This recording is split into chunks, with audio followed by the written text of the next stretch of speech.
initial meeting, getting together with an Oli. So Mauna Kea. I'm sorry, Auntie Noinoi is going to introduce Mauna Kea. Sorry. Aloha mai kako. Yes, I just wanted to make sure we start off not only this meeting, but every meeting in the right way. And so I've asked Mauna Kea to not only for us, we will do Mauna Kea just one time for Mauna Kea. So those of us who know it, those of us who may be watching on Zoom, please join us. And if I may have the privilege of just asking our thoughts when we do Na'aumakua, which is a prayer that calls on our ancestors to be with us and guide us in the work that we do, and today at this meeting, that we also think of Uncle Kuching, who is one of our Mauna Kea warriors who is very ill at the moment. So our thoughts go out to him and his family. Mahalo, Mauna Kea. Oh yeah. Oh, no, Mauna Kea, oh, Puai, Mauna Kea, oh, Kea Kane, oh, Papa Valin, Utavahine, Hano, Kuhevahine, Hano, Halwa Hiali, Hano, Kamona, Hikeki Mauna Nahi. Oh, Akia, Gaiko, Mauna Kea, Kuai Vitu Haui Tamali, Kapikolu o Mauna Kea, Iku, Ikahua, Upolia, Kavahine, Kapahau, Anu, Mauna Kea. I Mikela ki o vai ka pai au ka hopo kane I Mikela vai o vai au Lili luna o poli a hui sanoi a tau a kau a noi pa upili hau o lili noi pa ana le o huma kahi o kuka hau ula I ka hoola le a ke hau makani o lalu e nana I ho poli a hui ke ko ki alu hai Nā au mākua mai ka la hiki a ka la akau, mai ka hookuhi a ka hala vai. Nā au mākua ia ka hina akua, ia ka hina alo, ia ka akau I ka lani, o ki ha I ka lani, o ue I ka lani, nunulu I ka lani, ka holo I ka lani. E ia nā pula pula o ko Mauna Kea, e mālama o ko ia mākou, e ulu I ka lani, e ulu I ka honua, e ulu I ka pai aina o Hawaii. E ho mai ka ike, e ho mai ka ikaika, e ho mai ke akamai, e ho mai ka maupopopono, e ho mai ka ike pāpālua, e ho mai ka mana. A mama uano. Yola. Mahalo, Mauna Kea. Mahalo, Noinoi, for starting us off on the right foot. I'd like to welcome everyone and thank everyone for attending tonight at our initial meeting of the Mauna Kea Stewardship and Oversight Authority. We are generally at a slight disadvantage in the sense that we're basically building the airplane as we're flying it. So a lot of the processes and procedures are not firmly in place, but we look forward to working with all of you to get things running. So the first thing I wanted to do is for those of you authority members, one of the requirements of a Zoom state meeting is to indicate whether or not there's anyone else in the room with you. So all the authority members, you could just affirmatively indicate that there is no one in the room with you. Aye. Aye. Nobody in the room. No one in my room, just me. Okay. Just The first thing I'd like to do and is to ask if we have not received any written or email requests for any testimony tonight. But I'd like to ask members of the public if anyone would like to testify or comment on any of the matters on our agenda. And as is customary, in order to kind of make sure that we hear from everyone as well as conduct the business of the authority, we're going to limit people to 3 minutes. So at this point, we would welcome, and just to let you know, one of, I think, the pillars of what the authority is going to do is going to really try to solicit any and all comments from members of the community so that we can better understand different viewpoints as well as learn from different viewpoints. So with that, I would open it up to anyone who might want to testify or make a comment to the authority. Chair, we currently have one sign up for testimony, Richard Ha. Okay. Sit up here in the middle. Sorry.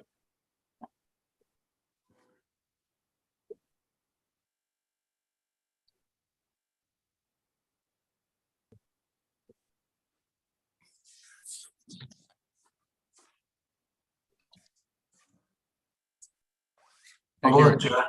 Hello. My name is Richard Ha.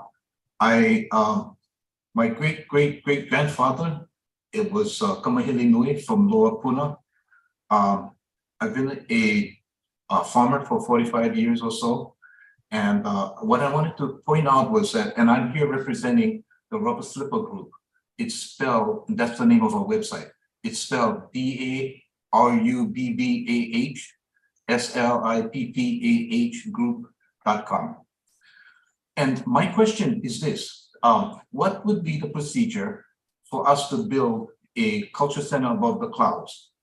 And when I talk about that, I'm not talking about 30-meter telescope or any of the structures there. What I'm talking about is a place for where we can have a facility, you know, and it would be at the mid-levels to be safe and below the edge quarry where the Hawaiians used to work before.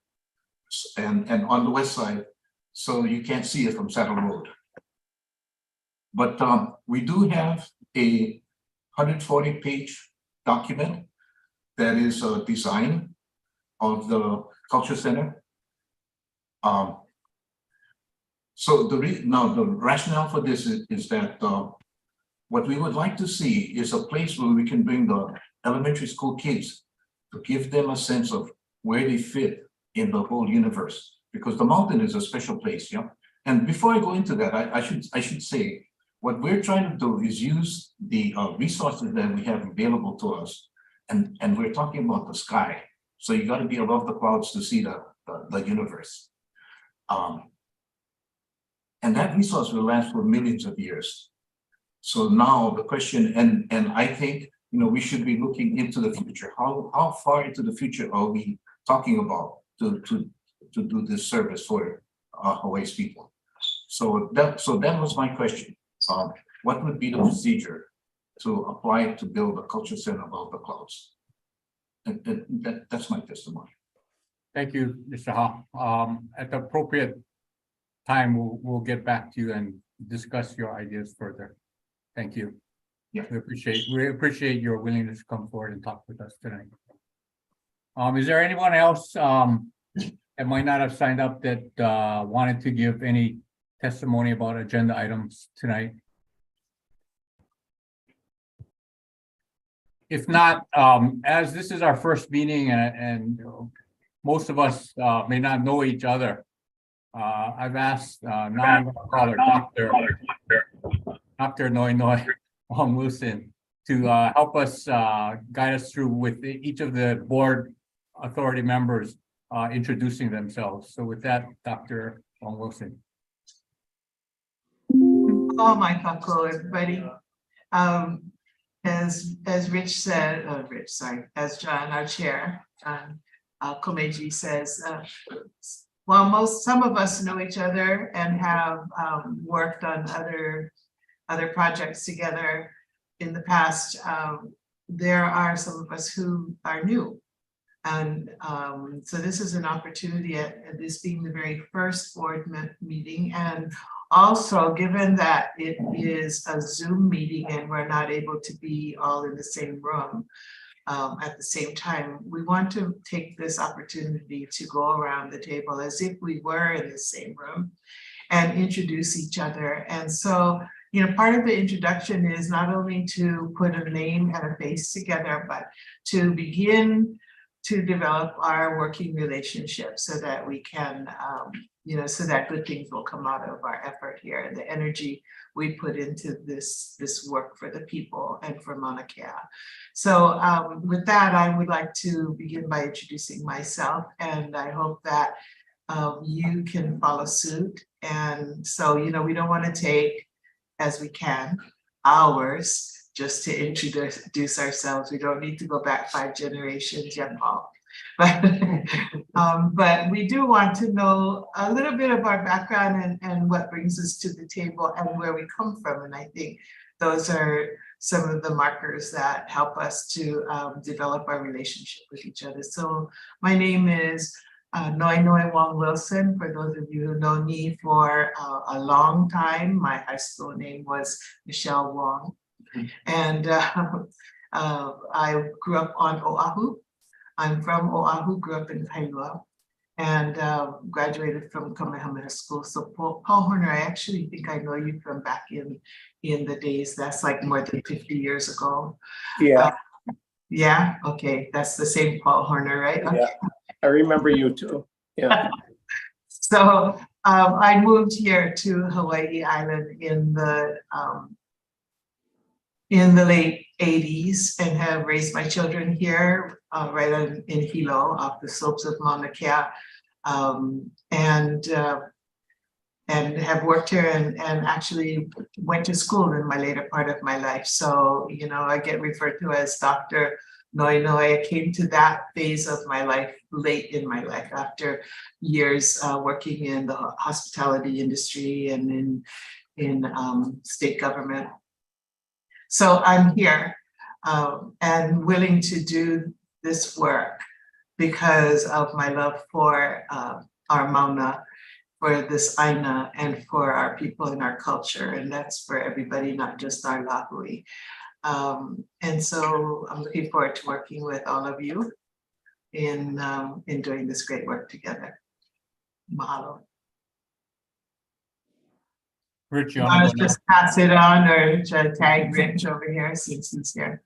Okay, aloha mai, Rich Matsuda.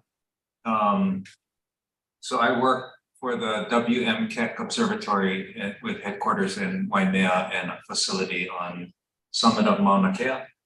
I started there as an electronics engineer almost 29 years ago when we were constructing one of the 2 telescopes, and have worked with that organization ever since.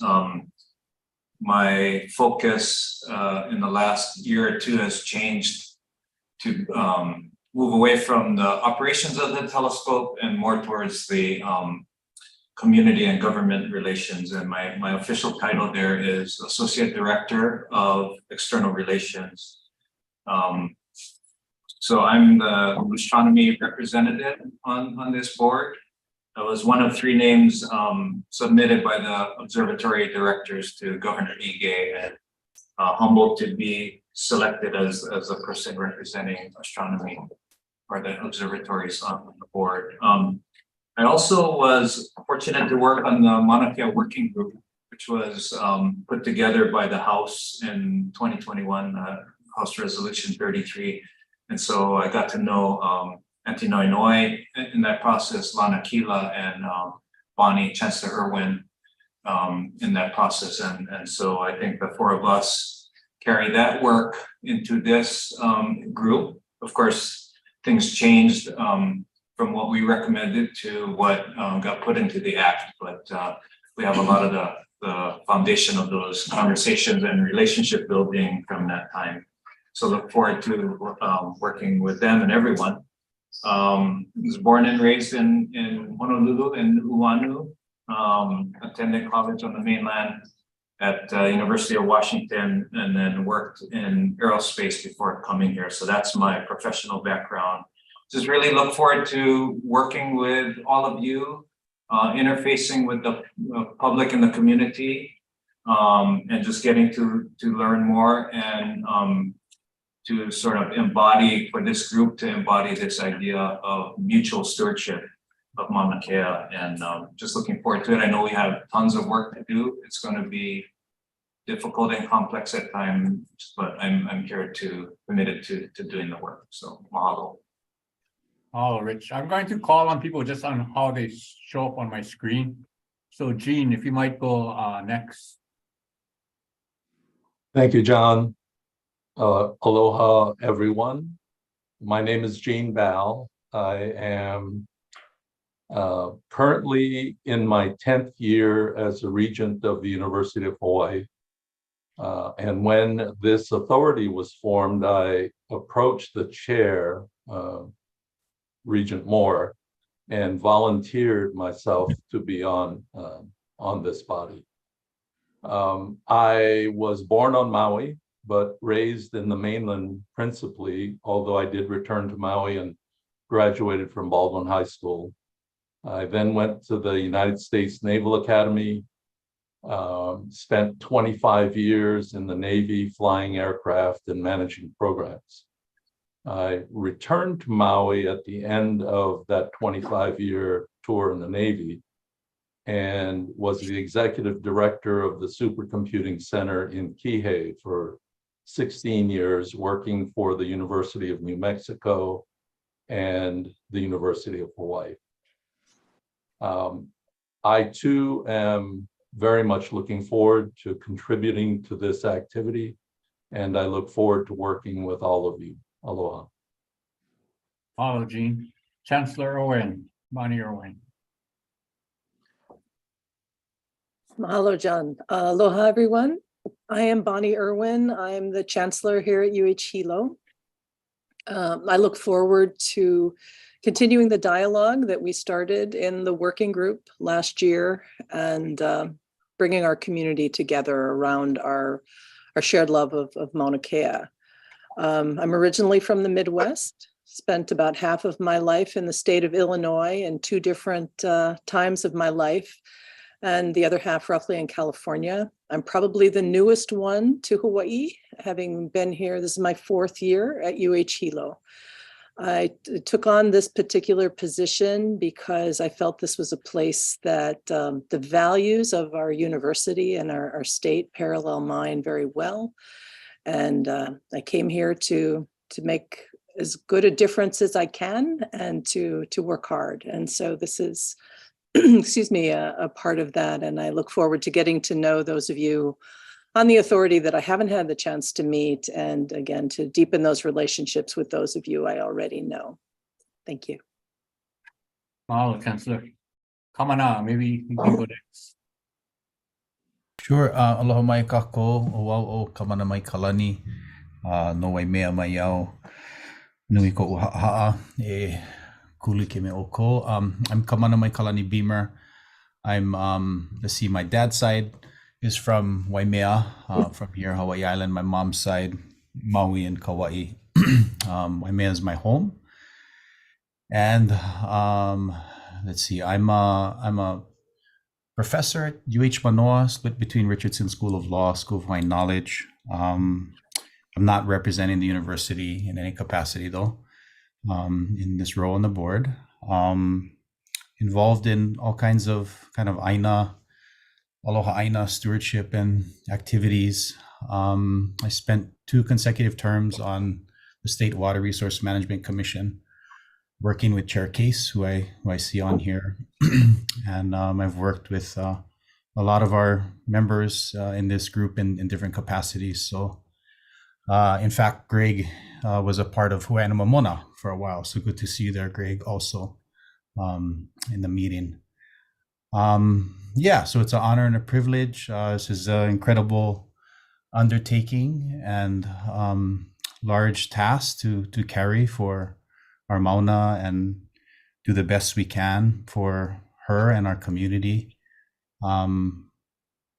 So I look at Mauna Kea almost every day. I see my tutu in that malu, and you know, I see my children and grandchildren in that future. So committed to this work and want to get out on the Aina. You know, I know there's a great group of stewarding Mauna Kea, and want to thank you folks, you know, for your efforts on the ground, and look forward to getting to work. So, aloha mai kako. Mahalo. Mahalo. Aloha. Paul? Aloha. Can you guys hear me? Yeah, I'm Paul Horner. Really mostly known for my 30 some odd years in the hospitality industry. The last 17 of those years were in different general manager roles on the island of Lanai, on the island of Hawaii, as well as a short stint on the mainland in California in wine country. I left wine country because they ran out of wine. I drank it all. Anyway, I've worked with Kamana before as well, when he was working with Kamehameha Schools. I've worked with Greg Chun at the Keho, when I was a GM at the Keho Beach Resort, in very deep cultural renovation of heiau in that area of Keho and Kahaluu. I'm to be honest with you, I cannot tell you the depth of humility I have right now being amongst this group of people.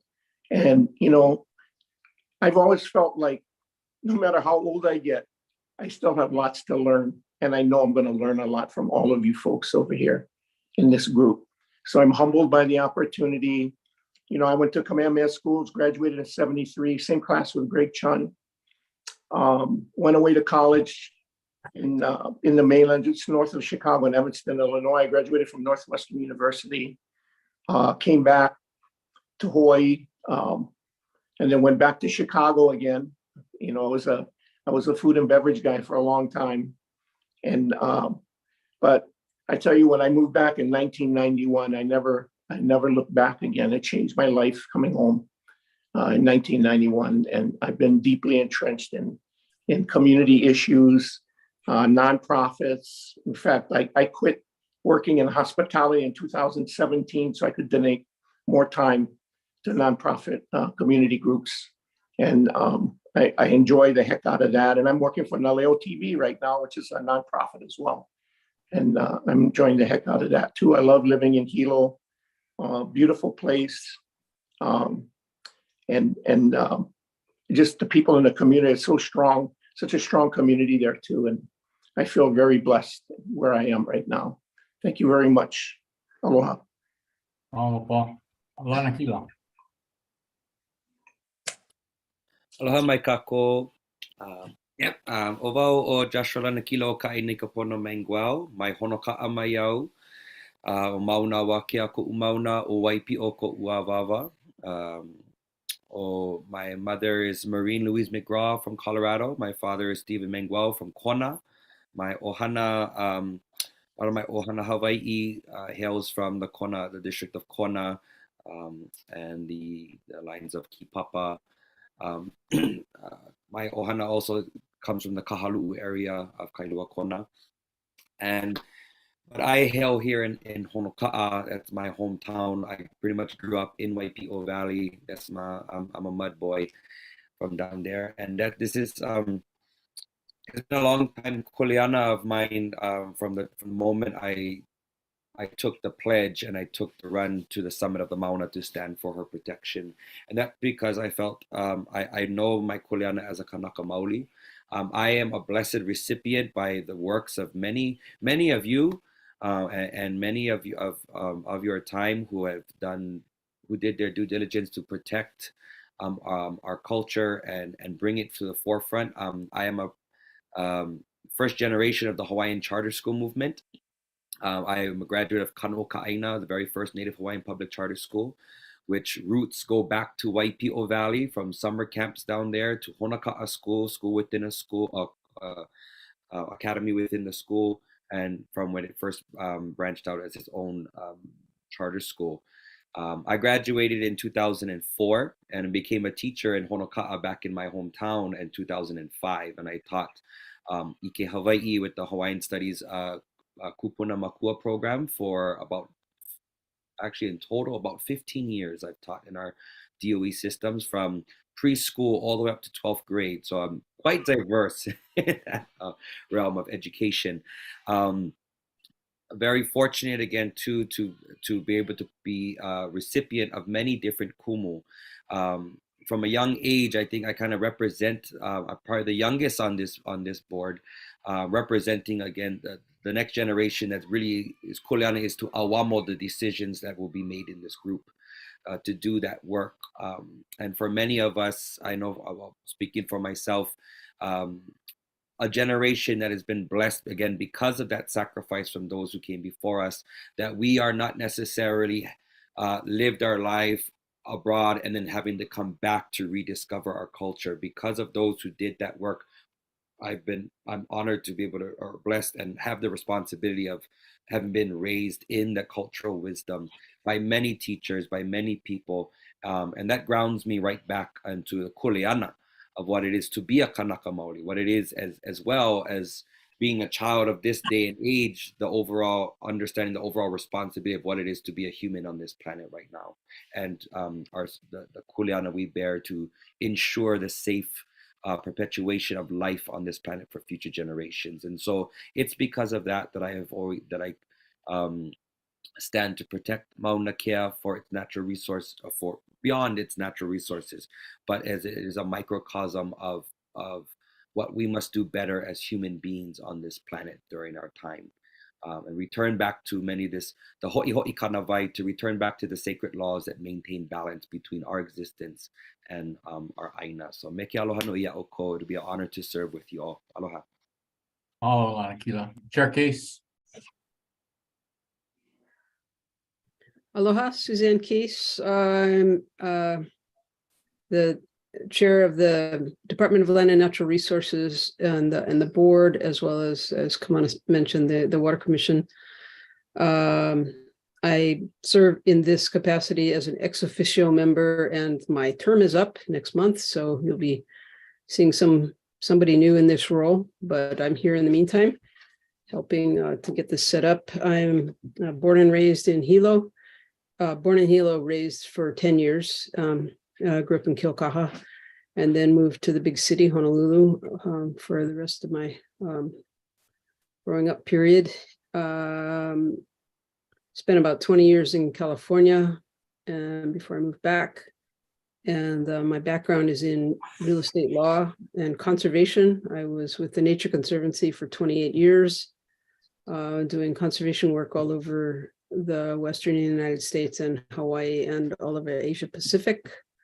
And as a lawyer and also as a manager, as director of the Hawaii and Palmyra Atoll program.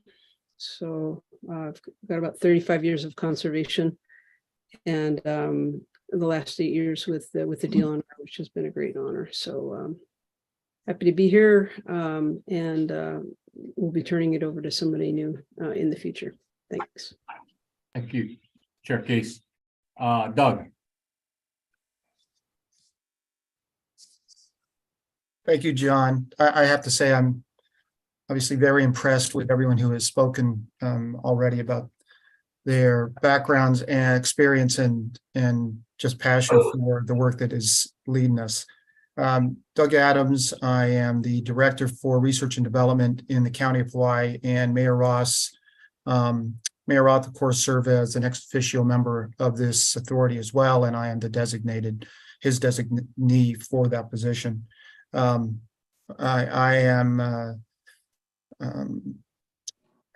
former military, served 20 years in the military after graduating from the United States Military Academy.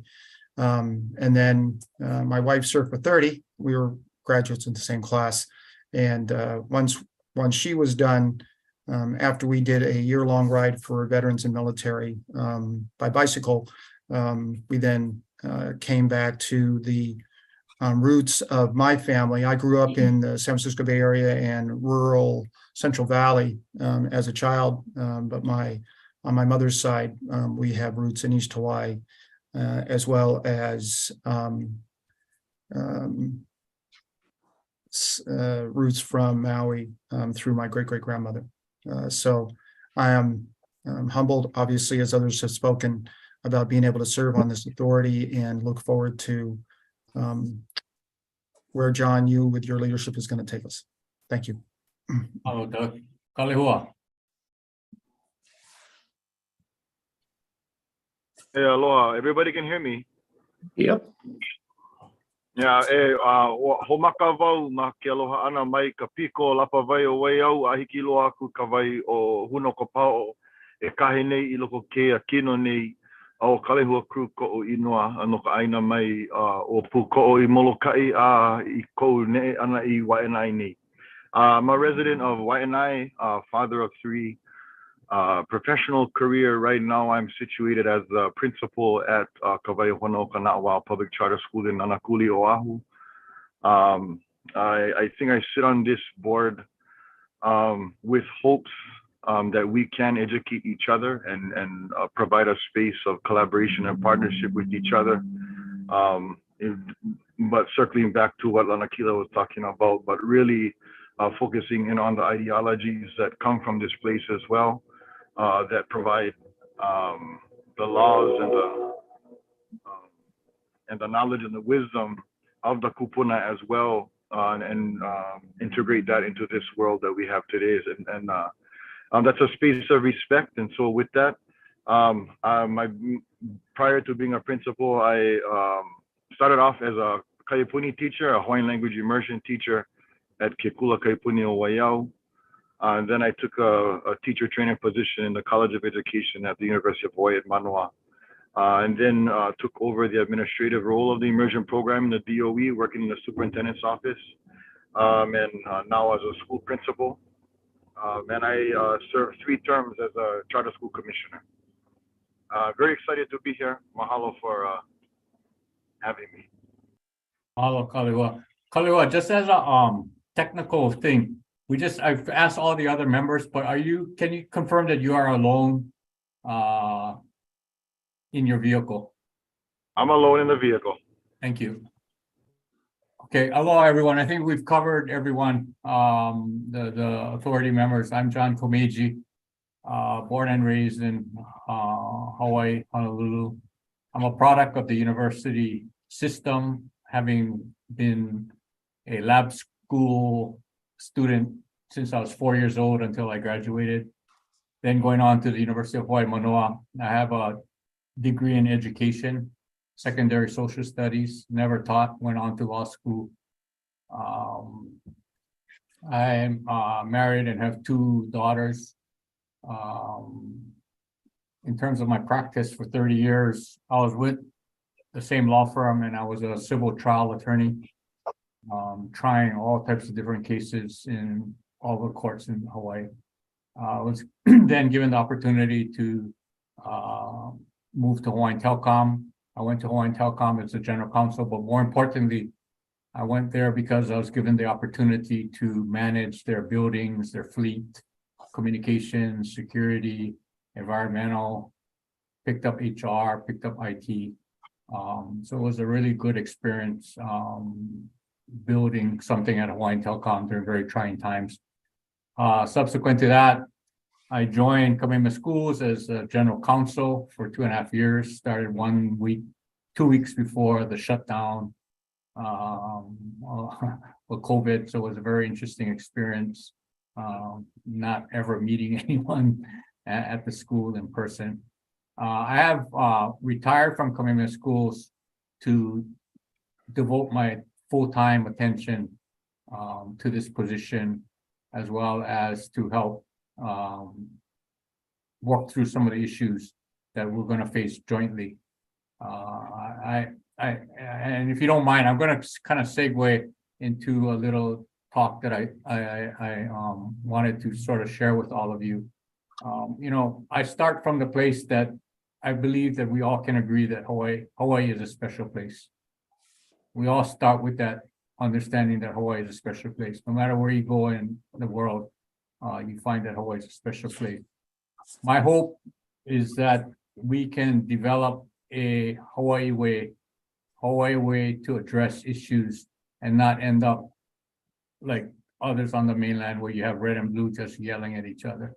that we can gain from each other's trust, respect, and aloha as we kind of go through some of the issues that we face.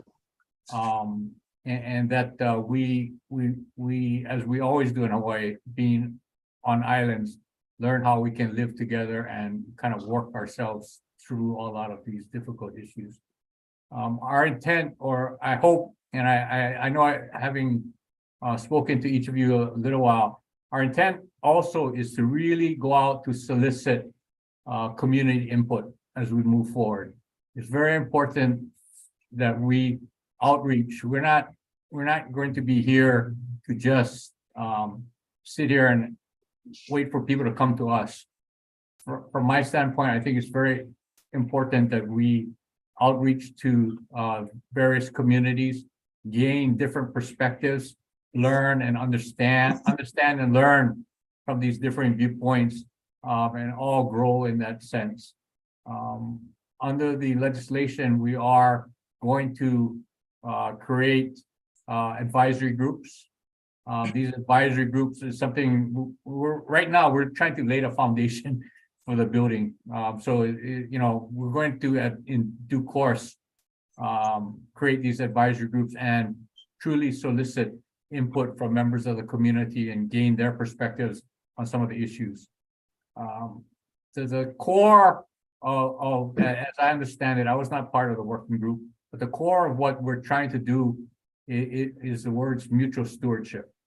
That those words are found in the legislation, they're found in the working group's report and recommendations.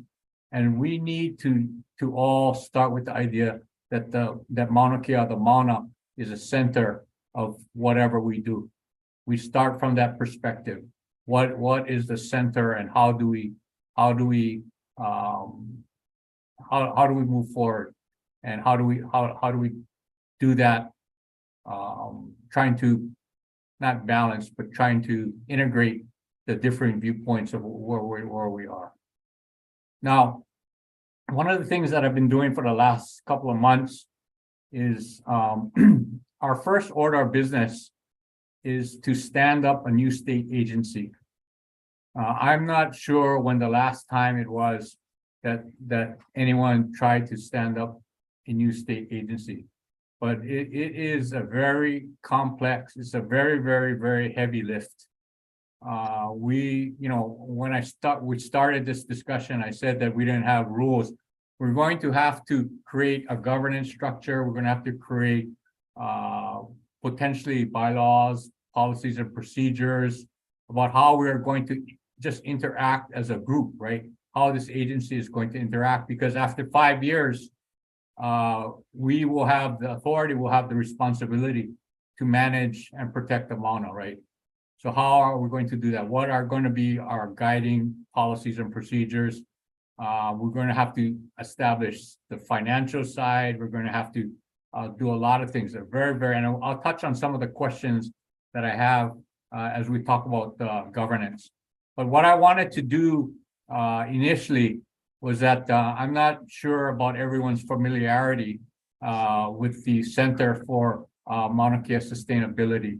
So what I've asked, we're fortunate to have Greg Chan as well as Carrie Klein, who are helping us today. But I've asked Greg to give us a presentation so you get an overview, quick overview, a really high level, and we can go into our a little bit deeper at a later time, but at least at the initial meeting, high level overview of what the Center for Mauna Kea Sustainability does. So with that, I'll turn it over to the Executive Director, Greg Chun.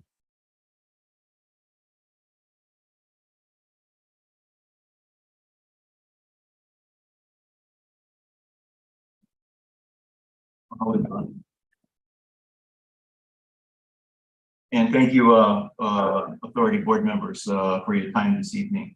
As John indicated, I think a lot of your work up front is going to be around getting organized. And so he asked me to share a little bit of background just to provide some context for discussions on your agenda item a little later. items a little later. So I'm going to share my screen. I have just a couple of slides I'd like to kind of walk people through.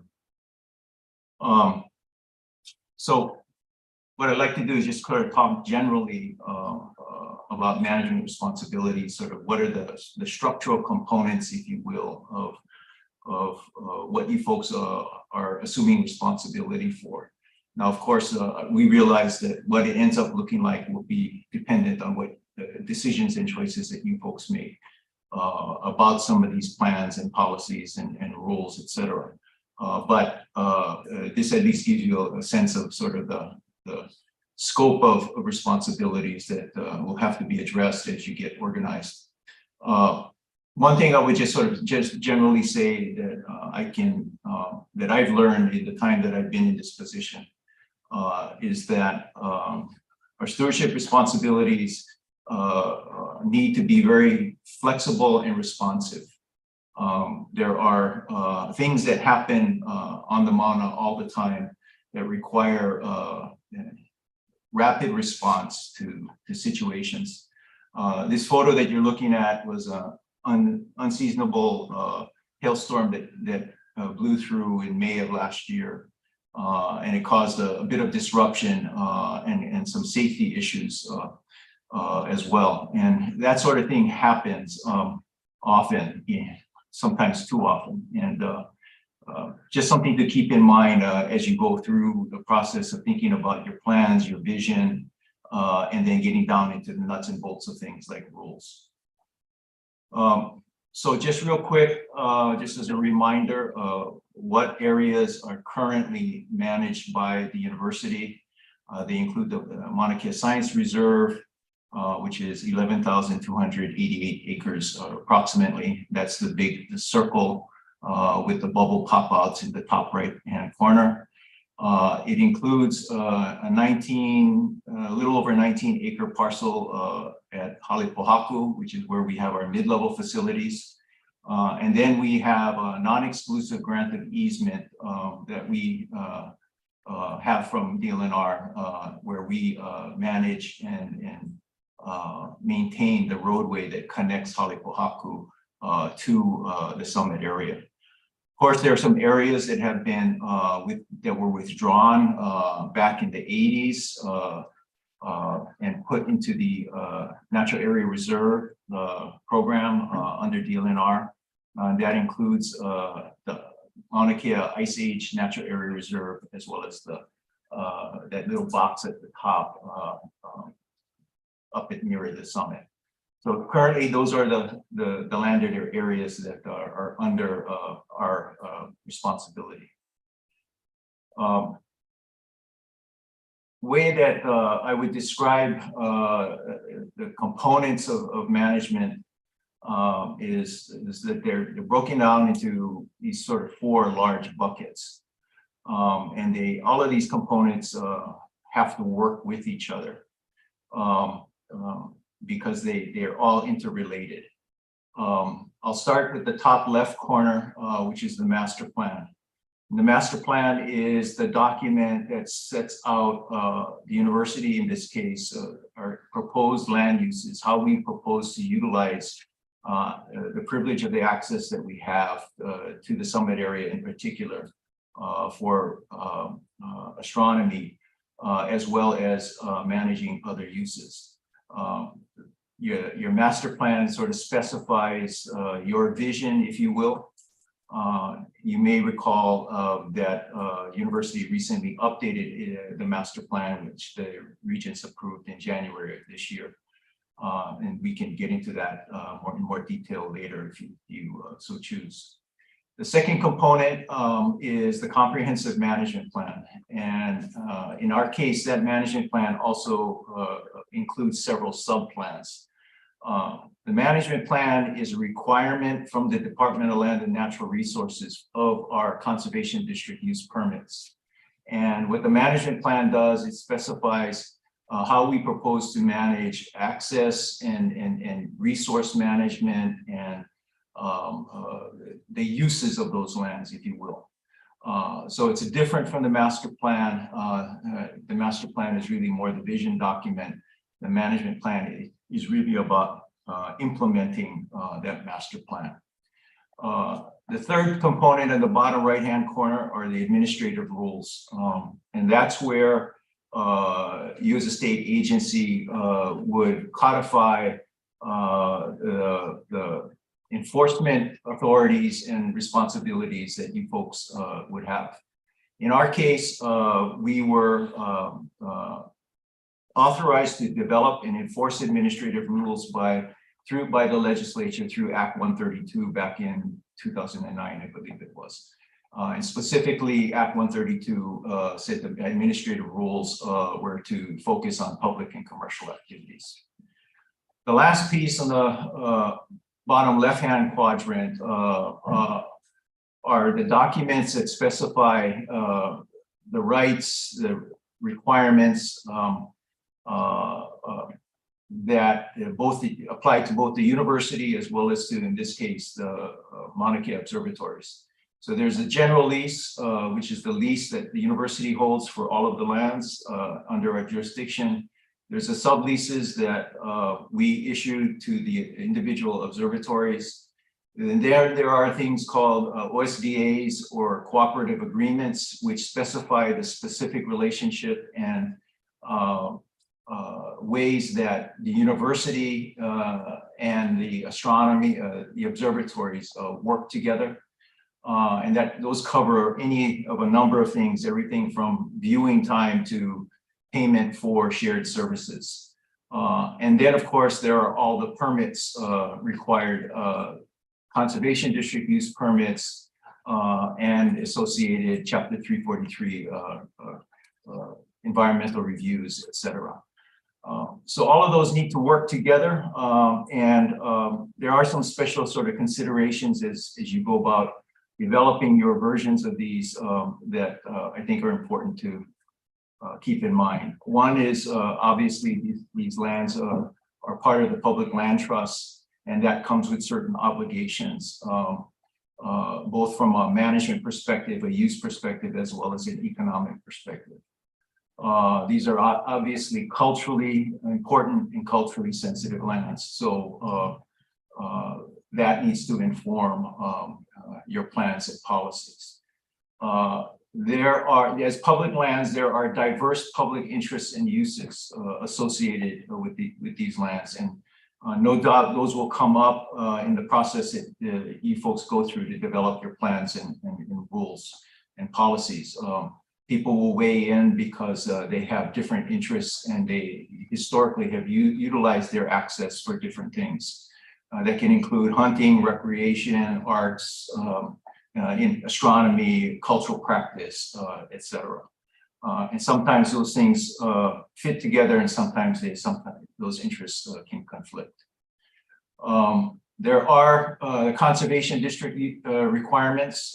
These are conservation lands, so we operate under strict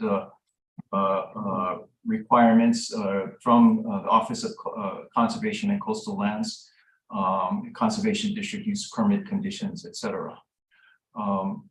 Obviously, Act 255 states astronomy is a state policy, astronomy on Mauna Kea, so that will be part of your consideration.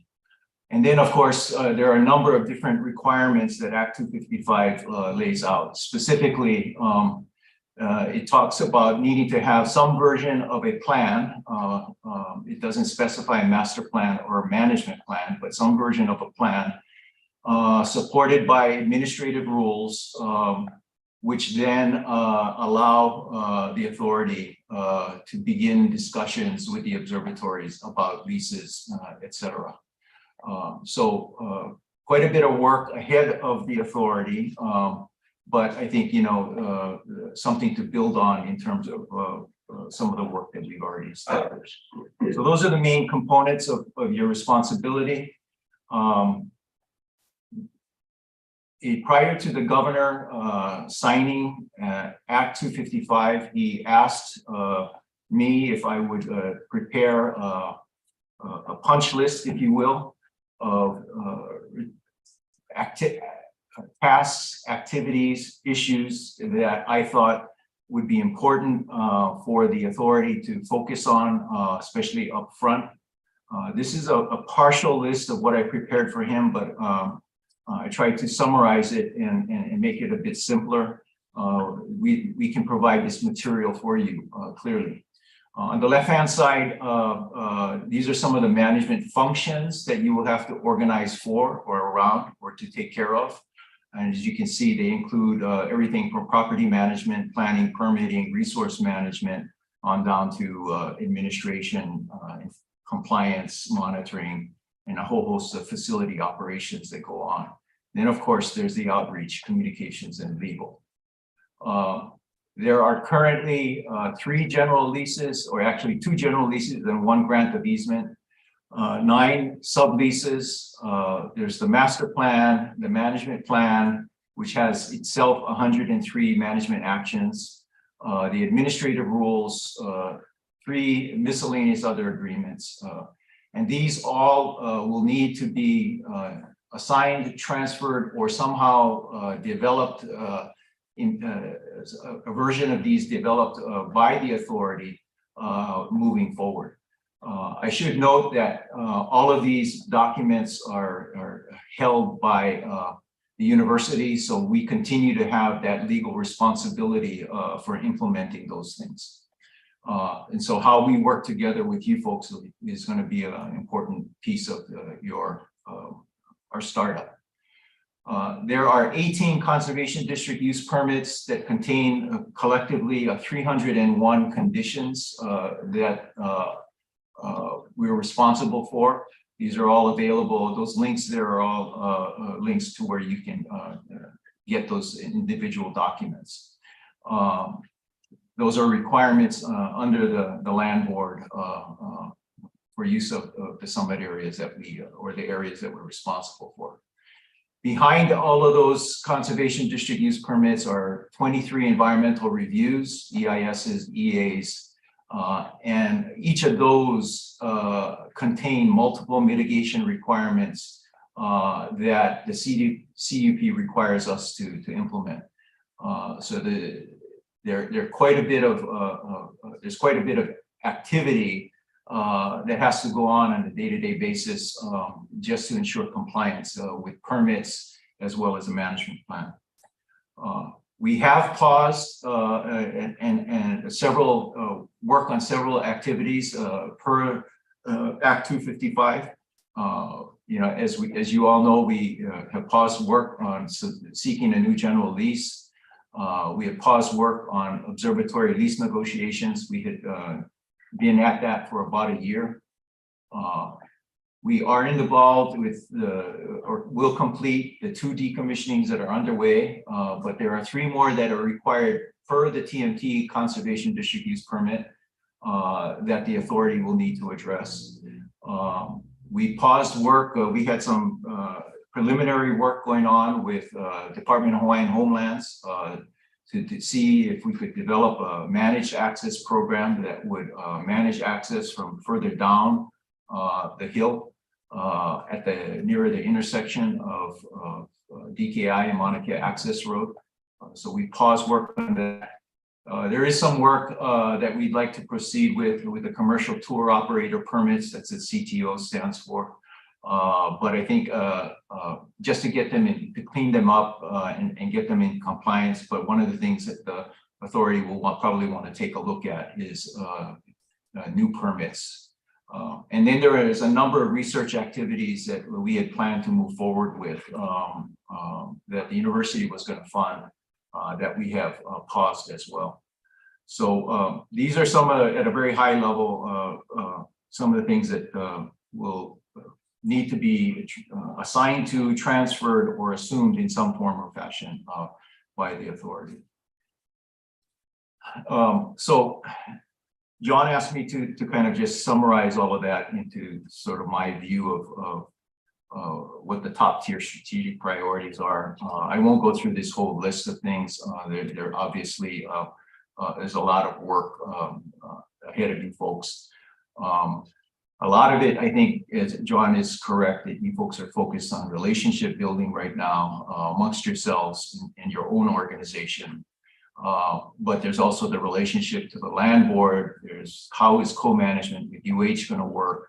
And then there's also the relationship with the MKOs and the broader community, I think that are all priorities. There are some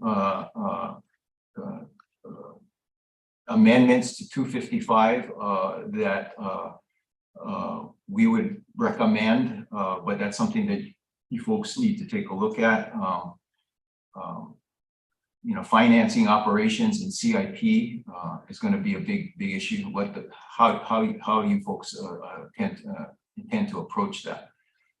So, et cetera. I won't go through them all, but this material will be made available to you. So, with that, that was just a short overview. I anticipate as you folks get into your work, there may be a need for further discussion and deeper dive into some of these issues. Mahalo, Greg. The purpose, like Greg said, was just to give everybody kind of overview and kind of understand that we have, like I said, a very heavy lift. And as we try to start designing our internal governance and our structure, we have to kind of consider, you know, what is our task ahead. So the first task, as Greg mentioned, is a 5-year transition period, right? And then after 5 years, we have to assume all of the responsibilities that he just outlined. At a later date, I'm going to ask Chair Case to present to us from their standpoint, all that they do from the DLNR standpoint, which is very, very different from what the center does, to give you a further overview. But just because of time constraints today, we're just going to hear from Greg's perspective. So I wanted to kind of roll into some of the tonight we're not going to really come to any concrete answers. I just wanted to kind of familiarize yourselves with some of the issues and some of the thoughts that I had put together and get you guys thinking along the lines of, you know, what would you suggest? What is, in your opinion, the best way for us to proceed? But before I get to the governance issue, I forgot to mention 2 things that I wanted to mention. One, again, the question has come up again. What is our status, right? We are, as authority members, interim appointees. And we're going to go into executive session at the end of this public meeting. And our Attorney General, Peggy Leong, who's on the line, is going to give us the opinion of the Attorney General as to what decision-making authority we have as we move forward, pending getting some type of confirmation. The second thing, which is really, really important, and I cannot stress how important it is that everyone has to become familiar with the Sunshine Law. The Sunshine Law is managed by the Office of Information Practices. I would highly suggest that you go to oip.hawaii.gov and they have training sessions. For example, one of the rules is that 3 of us cannot be meeting together. Only 2 of us can be meeting, and you cannot, there are limitations of what we can talk about. But the Sunshine Law has very strict requirements about what we can and cannot do. So I'd urge you to go to oip.hawaii.gov. There's a tab that says training, and if you scroll down, they have a couple of video training sessions, pretty lengthy to tell you the truth, but it's well worth your while, because the downside is if we make decisions and we're not following the Sunshine laws, our decisions get reversed and we have to start from square one. And, you know, that's not what we want to do. So again, really highly encourage you to look at that. Now, in terms of governance, the 2 items that we've talked about is that that we have agendized is board organization and standing committees. And what I need you guys to start thinking about in terms of board organizations, for example, should we have the Act 255 mentions that we could elect vice chairs. So what other officers other than a vice chair might we want to have to ensure that we operate smoothly? The other question that I have is what kind of standing committees would we have? And I'm going to raise some questions that Greg has already raised, but to give you some context about, I think it would be asking us too much to have the entire board confer and try to come up with recommendations on each of these issues. For example, during this 5-year transition period, what is our relationship with the DLNR? What is our relationship with the University of Hawaii? How are we going to work together? The bill is a little vague about that, but we're going to have to, as the authority, try to work with the two organizations and define that. Secondly, after the 5-year period, all of the things that you saw on the PowerPoint presentation, we are going to have to assume those responsibilities. How do we do that? How do we staff up to do that? How do we start creating rules and regulations that are going to be implemented on 5 years plus 1 day? How is that all going to happen? So how do we transition? The Act 255 requires us to come up with a plan. What kind of resources are we going to need to develop that plan? Shouldn't we start discussions? Do we need a committee to focus on developing the master plan, management plan as we move forward? The Act 255 also says that we're supposed to create a framework for astronomy related development. How are we going to do that? Do we need a committee, or is that part of the master plan, management plan committee? One of the immediate needs that I've identified is that the legislature starts in a month and a half or third week in January. How are we as a board going to respond to bills, resolutions that may be affecting either Mauna Kea, the authority, or some of the responsibilities that we have? How are we going to internally create some way of arriving at a legislative position that we want to take? And things at the legislature happen pretty quickly. You're given 48-hour notice sometimes of a bill. So how are we going to agree that this is a process that we're going to undertake to respond and testify at legislative hearings? So those are the type of questions that I wanted us to kind of consider, start thinking about. Again, ask you to probably reread Act 255. I read it many times, and sometimes I get confused. I confuse myself by reading it over and over. But nonetheless, I would urge you to read that, because it's going to help us frame what our internal structure should be. So one thing I wanted to ask you to consider, and this is one of the, I think, one of the two votes that we're going to have, is I wanted to establish something called a permitted interaction group. They call it a PIG, permitted interaction group. The permitted action group that I want to create is to create and to assess our organizational needs, the internal needs that we just talked about, the standing committees, officers, as well as what type of staffing might we need initially. So this group would be studying and trying to assess what those needs are, come up with recommendations to our larger group about what they think might be appropriate in these cases. What the PIG does, it allows for flexibility in scheduling and meeting, and is fully compliant with the Sunshine Law. There's actually a section that allows us to form this PIG. So if we are able to,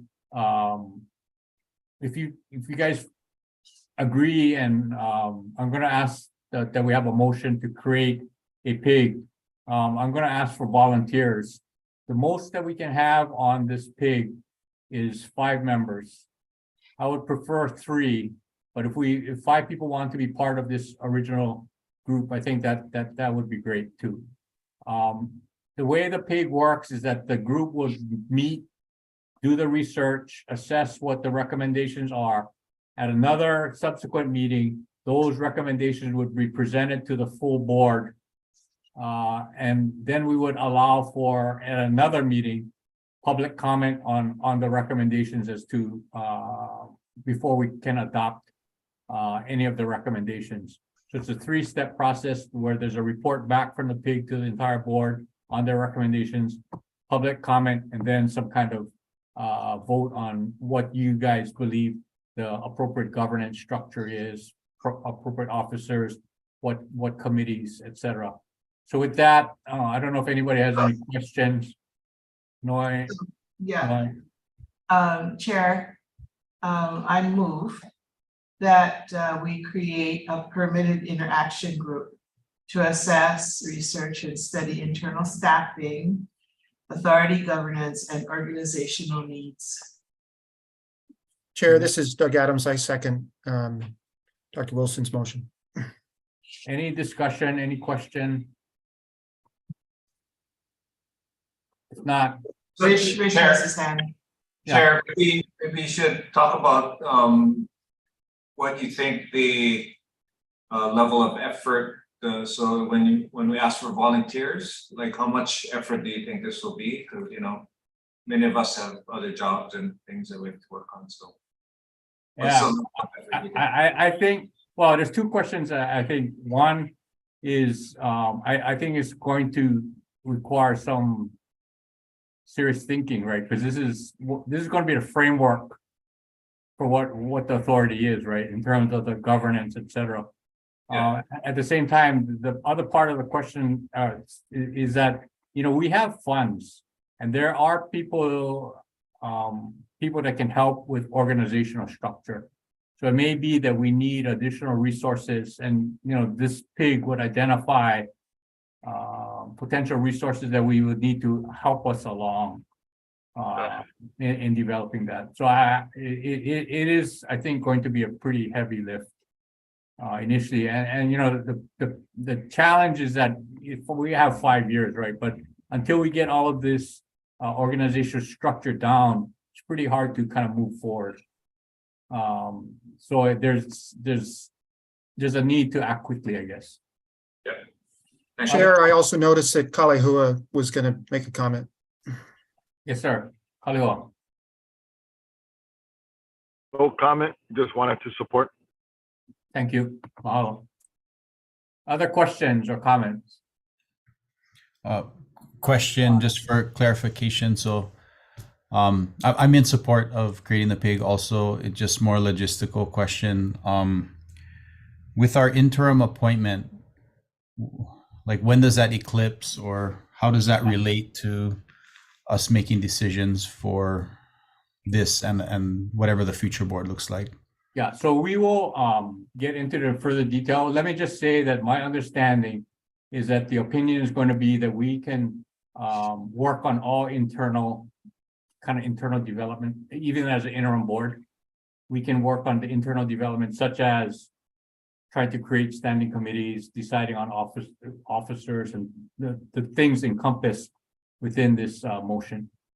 And we'll get into it in executive session to get further clarity, but that's my understanding now. So we would be compliant. Thank you.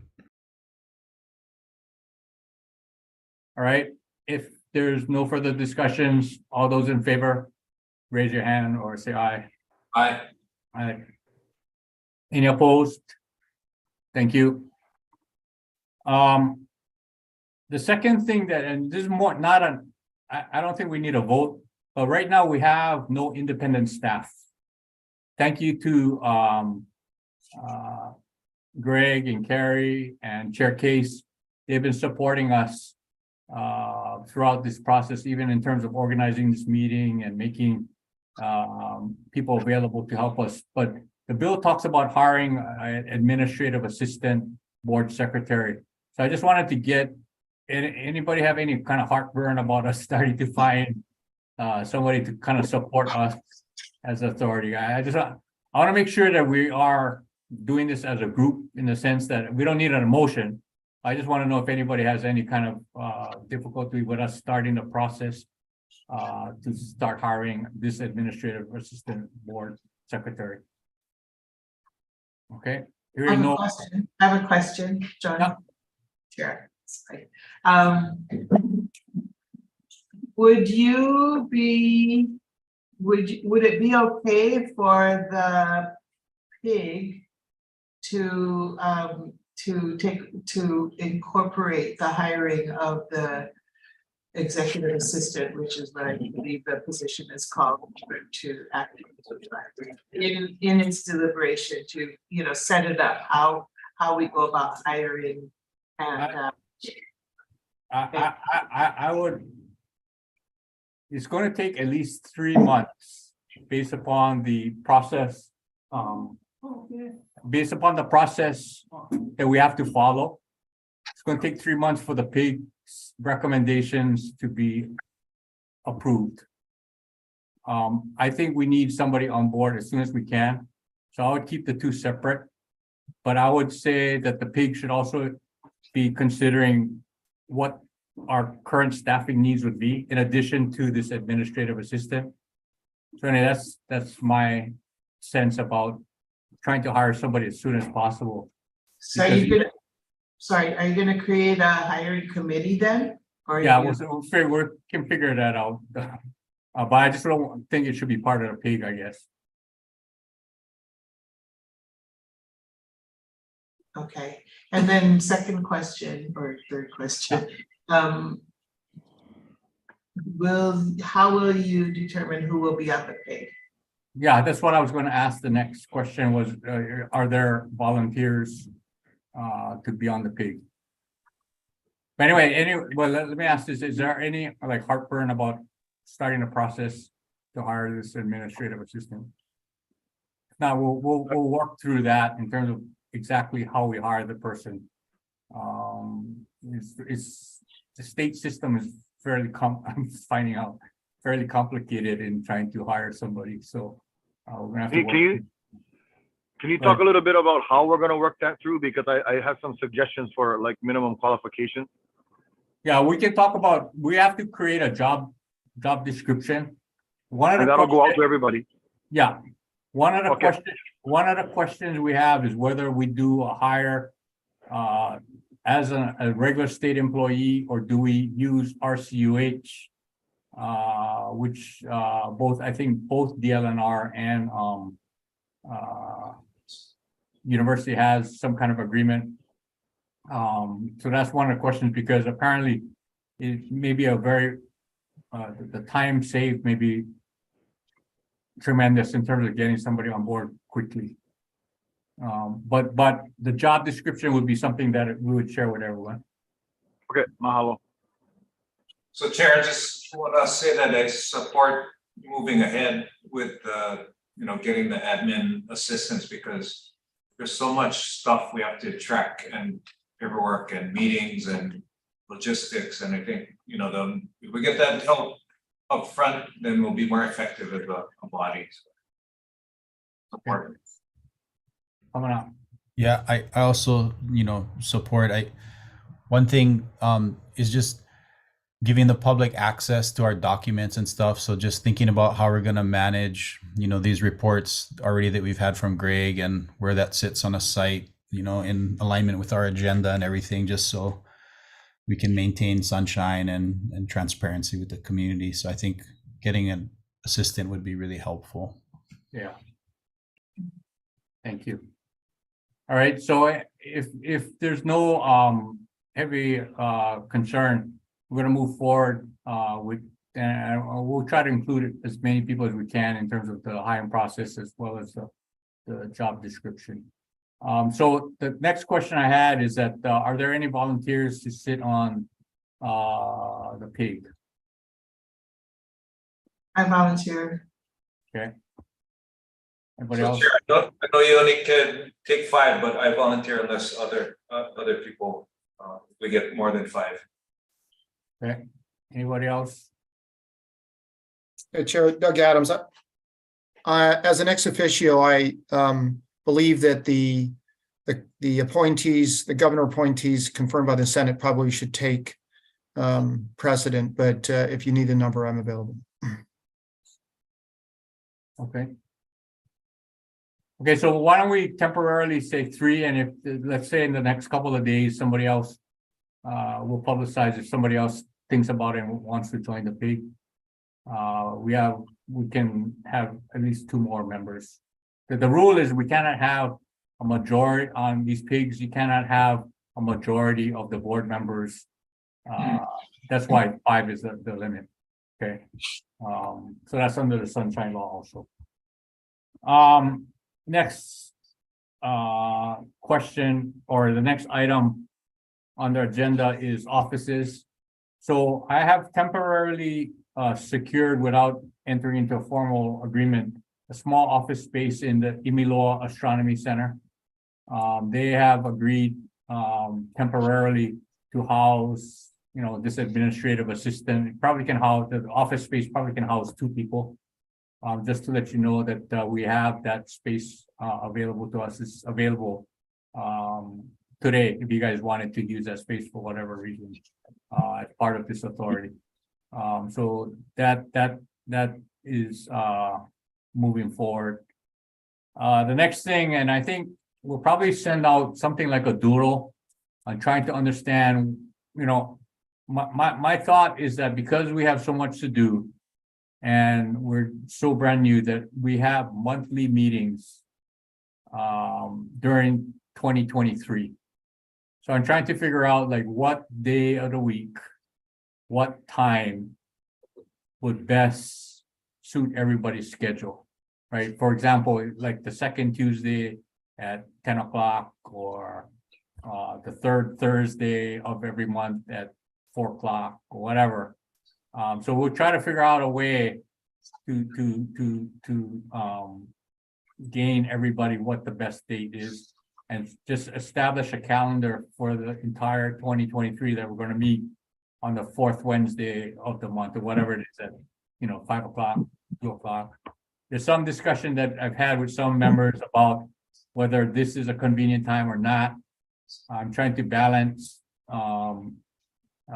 the fact that many of you have other jobs and it may not be convenient or real difficult for you to make it at the work hours, but we gotta work through that. So anyway, we'll send something out to kind of get from all of you what's available, okay? And hopefully we can by early December send out so you can mark it on your calendar for the remaining of 2023. Here, I have a question. Yes. Can there be consideration for us to hold, certain meetings on other islands so that we do have access, or community has access to us other than Zoom? Yep. Yeah. Yeah. We can have the meetings where this Zoom meeting initially was just because, one, the logistics of moving people around, etc. And we don't have anybody to help us. But I have my thought is that the meetings that we have in 2023, first of all, would be in person, and we can move them. We're not like wedded to any particular island, any particular site. We can move them around. At some point, I'd like us to do a tour of the Mauna at one of our meetings. Getting a perspective from the conservation standpoint, from the native Hawaiian standpoint, and astronomy standpoint. So yeah, so no, in answer to your question, yes, we can move around. Okay. Thank you. Chair, what constitutes a quorum? Just so we know, we gotta make that quorum. We cannot miss a meeting, so. Right, I think it's six. Okay. Got it. And the interesting thing is that, so it's 6 to have a quorum, but let's say we only have 8 people. To pass a motion, we still need 6. Oh, okay. Okay, so even though you only have 8 people attending the meeting, you still need that majority of all members to pass some type of motion. Got it. And that's all set forth in the bill also. Okay. Okay, so we'll poll everybody about convenient times for 2023. The legislature appropriated $14 million for us to spend by June 30th, 2023, which we're not going to do, of course. But thanks to Chair Case, she has, I'm not really familiar with how money gets released for the government, but the governor has to sign off and release. Just because the legislature appropriates it doesn't mean that the money is released. So Chair Case has sent on our behalf, sent a memo to the Budget and Finance Department and asked that we release $200,000 initially to help us get started, to start looking at staffing, reimbursing members for their travel expenses, etc. Our understanding is that the Budget and Finance staff has approved the memo. It's waiting the signature of the department head, and then it gets forwarded to the governor. So I'm trying to push to have that done before there's a change in administration, just because otherwise I think we get lost in all the transitional things, and we're not going to be a big enough thing that we can really push that. So anyway, so we're on our way to getting some money to at least do this transitional stuff. So at this point, I know we're going way over, but we still have to do an executive session, and there's certain things. So I need a motion for us to move into executive session. Chair, I'll make the motion. So I'll make a motion to move us into executive session to consult with the attorney on questions and issues pertaining to the authority's powers, duties, privileges, etc. I second the motion. Thank you. All in favor? John, just real quick. Sorry. Do we have discussion real quick? Sorry, I just want to, I'm going to support it, and I just want to let the community know, I think our board's going to rarely use executive sessions. I think this is just a critical issue in regards to HR and future planning for the entity. But, I intend to be as transparent and keep things in sunshine as much as possible, just so the community can interact and understand. I agree. And it's my intention that we should have full and complete discussion on issues in a public view. Thank you. Thank you. All right, all in favor of moving into executive session? Any opposed? Thank you. So with this, we're going to be put into a meeting room, I believe, Carrie. Right, it's a breakout room. Yeah, okay. And then I guess the people physically present are going to have to leave until we're out of executive session, right? Thank you.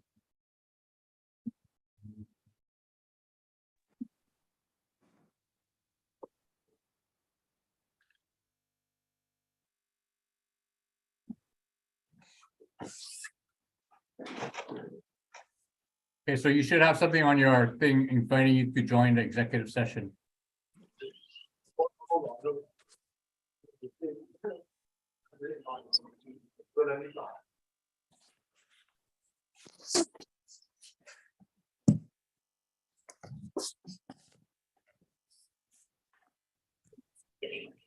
Getting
all there. Yeah.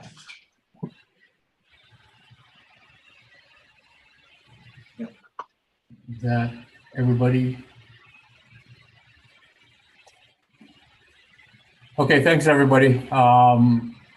Just as a note, we want to note that we believe that we do have the authority to establish the authority and do such organizational setup type, take such setup actions that will kind of create the structure as well as the potential staffing, even though we are interim status. So I with that, I would open it up for any announcements. Chair, I have an announcement. Okay. Okay, so this winter there's an American Astronomical Society conference being held in Seattle, and I wanted to inform you that all of you on the board that Chair Komeiji, Dr. Wong Wilson, and myself have been invited to participate. This follows on to your earlier comment, Chair, in your remarks about the authority having open communication and soliciting input from all groups connected to and with an interest in Mauna Kea. So I would expect we would have lots of this kind of outreach going forward.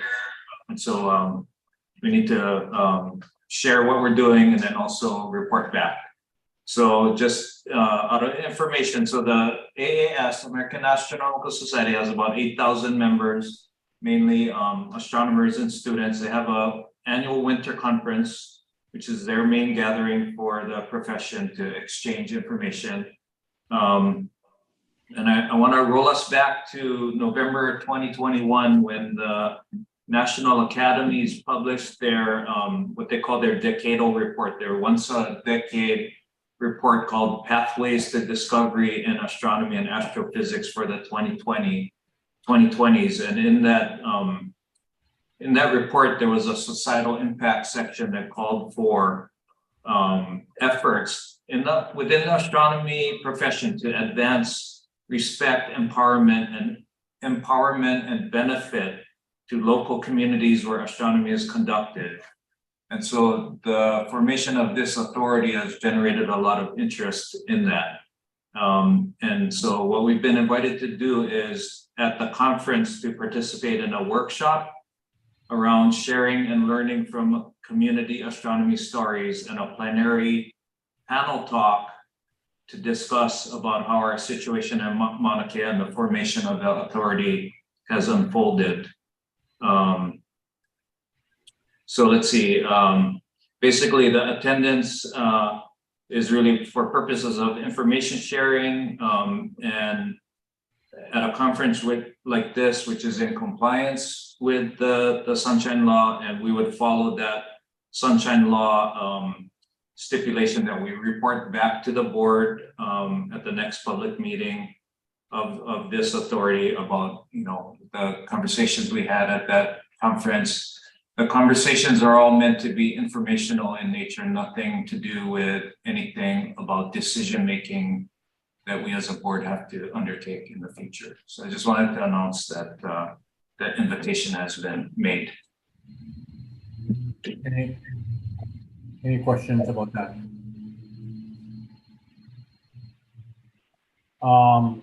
If not, any other announcements? Thank you all. I know that we've gone way past the time. I appreciate all your time. Appreciate that all of you have stepped forward to undertake this huge task. But at the end of the day, you know, how we approach and how we do things, maybe setting the tone for what Hawaii is, how we discuss it, you know, and the process that we take may be setting the tone for what Hawaii is for the next couple of generations, to tell you the truth. You know, are we going to be a divisive society, or are we going to find the Hawaii way to kind of figure things out? So thank you. I look forward to working with all of you. So everybody have a great Thanksgiving. I know we put a pile of information on you tonight. And we'll get deeper and we'll get into a deeper dive on all of these things later.